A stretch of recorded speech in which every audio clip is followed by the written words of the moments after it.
Bonjour, je suis Marion, je suis manip radio au CHU de Grenoble. Je travaille dans le service de neuroradiologie et au scanner interventionnel. Aujourd'hui, je vais vous emmener à la découverte de l'algoradiologie interventionnelle. J'ai réalisé ce travail avec l'aide du Dr Kassler, qui est neuroradiologue interventionnel dans mon service.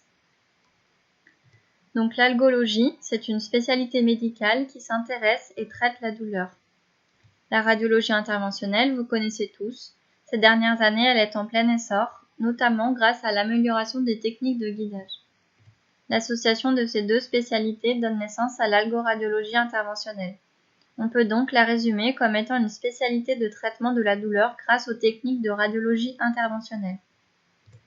La douleur est définie comme une expérience sensorielle et émotionnelle désagréable, associée à une lésion tissulaire réelle ou potentielle ou décrite dans ces termes.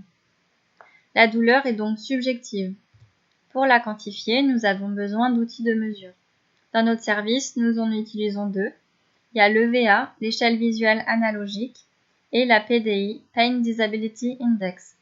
Il est nécessaire de toujours utiliser les mêmes pour réaliser le suivi du patient. Schweitzer a dit « La douleur est un être plus terrible que la mort ». Ça montre bien le caractère horrible de la douleur. La mort devient une solution et n'apparaît plus comme une peur. Cela illustre bien l'état dans lequel se trouvent les patients lorsqu'ils arrivent dans notre service. Donc en algoradiologie interventionnelle, nous réalisons de nombreuses procédures. Concernant les douleurs chroniques et les névralgies, nous réalisons des infiltrations puis des neurolyses. Elles peuvent être faites par radiofréquence, par cryoneurolyse ou par alcoolisation, puis d'éventuelles ostéosynthèses. Nous faisons aussi des cimentoplasties qui peuvent être couplées à de l'ostéosynthèse. Nous réalisons des herniectomies dans le cadre d'hernies compressives.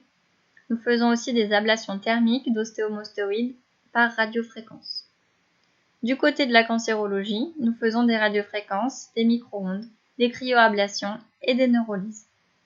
Toutes ces procédures sont bien sûr associées à de nombreuses consultations. Les avantages qu'on retrouve à ces techniques d'algoradiologie interventionnelle sont qu'elles sont peu invasives si on les compare à la chirurgie.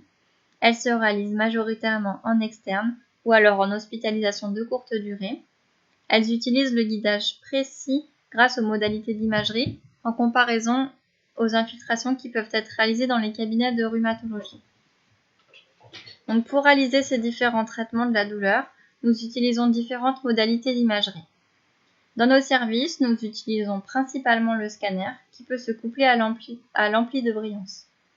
Nous réalisons parfois des infiltrations sous échographie avec couplage d'images IRM.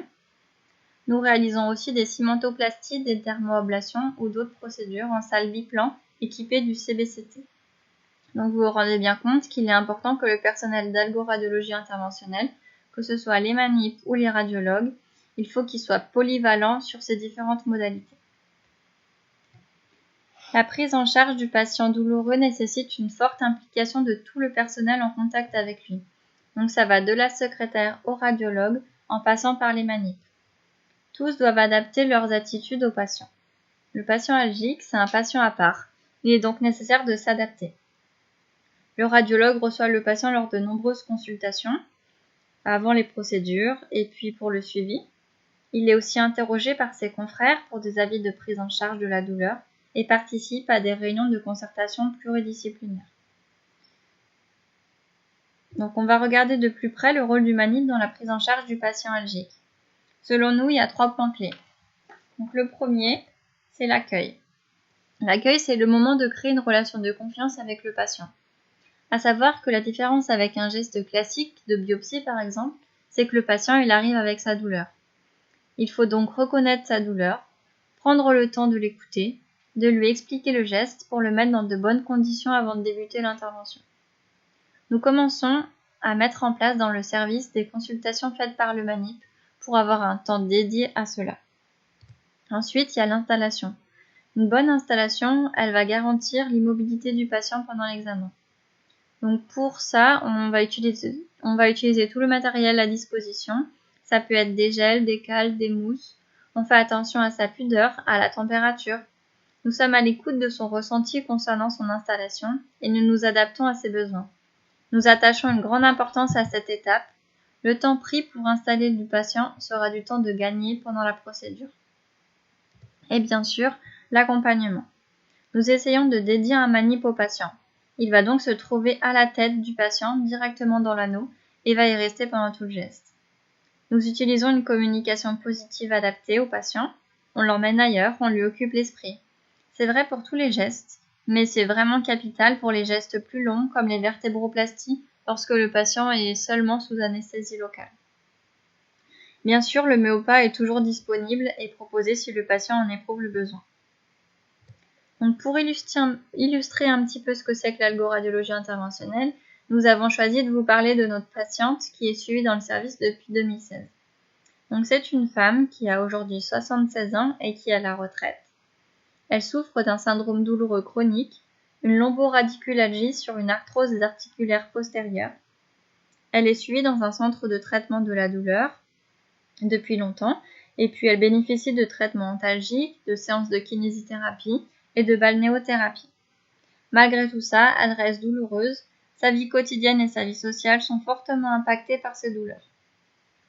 Elle décide donc de consulter notre algoradiologue interventionnel, le Dr Kassler. Donc la voilà en consultation. La consultation, c'est un moment déterminant pour créer une vraie accroche thérapeutique et une relation de confiance entre le patient et le médecin. Le radiologue prend le temps de comprendre la douleur de la patiente pour lui proposer une stratégie thérapeutique adaptée. Quelques jours plus tard, nous retrouvons notre patiente au scanner pour réaliser une infiltration bloc test. Nous réalisons ce geste à l'aide d'aiguilles à ponction lombaire et injectons des anesthésiants locaux au contact du nerf. On utilise de la xylocaïne et de la naropéine. C'est un geste rapide qui dure environ 15 minutes et qui se réalise en externe. Nous recherchons une réponse positive des nerfs afin de valider leur implication dans la douleur de la patiente.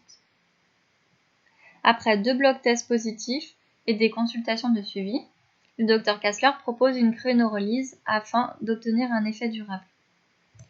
Donc la cryoneurolyse, elle se réalise sous scanner à l'aide d'un appareil de cryo spécialisé. Comme vous le voyez sur les 2 photos à gauche, cet appareil il est tout petit, il est maniable en comparaison à la cryoablation et ses grosses bouteilles. Donc la patiente, elle est sous anesthésie locale, le geste il va durer entre 30 à 45 minutes et la patiente, elle peut rentrer à domicile après l'examen. L'appareil il est relié à une cryosonde au bout de laquelle se forme un glaçon à moins 40 degrés d'environ 5 mm de diamètre grâce à l'expansion du CO2. Ce glaçon il va permettre de détruire le nerf responsable de la douleur de la patiente de façon prolongée mais non définitive. Nous avons réalisé 3 cryos chez cette patiente qui lui ont permis une diminution des douleurs et qui lui ont permis la reprise de certaines activités de loisirs qui étaient auparavant impossibles, comme la natation, et ça lui tenait vraiment à cœur. Donc lors de la récidive douloureuse, le Dr Kassler il a proposé un vissage à la patiente. Le vissage s'est réalisé sous scanner avec l'aide de l'ampli de brillance. La patiente était sous anesthésie locale et ça a duré environ 1 heure. Elle a bénéficié d'une hospitalisation de courte durée dans les suites de l'examen. Le Dr Kassler dispose des vis cannulées à l'aide d'un trocar, d'un guide et d'un tournevis cannulé. La taille des vis se choisit en fonction des mesures prises directement sur les images du scanner pendant la procédure. L'objectif de ce vissage, c'est de créer une fusion mécanique de l'articulation qui fera disparaître l'inflammation et donc la douleur de la patiente. Nous avons réalisé cette intervention il y a presque 2 ans et la patiente est complètement soulagée et satisfaite de sa prise en charge. Donc pour conclure, l'algoradiologie interventionnelle est à considérer comme une sous-spécialité radiologique. Elle implique une spécificité de prise en charge et d'organisation, car le patient est en état de douleur important. Il faut se rappeler du caractère horrible de la douleur.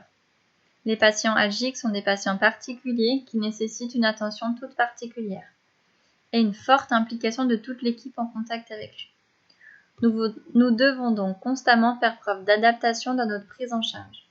C'est la clé pour une prise en charge optimale du patient algique. Merci à tous et à bientôt.